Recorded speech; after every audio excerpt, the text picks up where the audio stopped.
इस वक्त घर के सरबराह मिस्टर ज्यून खाने के टेबल पर बैठे अखबार पढ़ रहे थे और साथ साथ चाय पी रहे थे। अरे बेगम, हमारा लाडला कहाँ है? उठा नहीं है क्या अभी तक?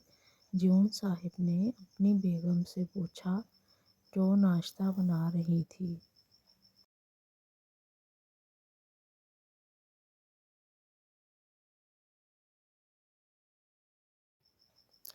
नहीं, अभी तक सोया हुआ है। बहुत बार मैंने उठाया उसे, लेकिन नहीं उठा। वो अगले घर जाकर पता नहीं क्या करेगा।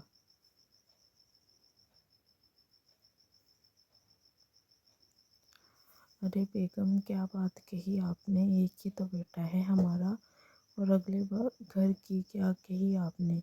हीरा है हमारा बेटा, जिस घर में जाएगा खुश कर देगा इस सब को। ज्यून साहिब ने अपने बेटे को साइड लेते कहा।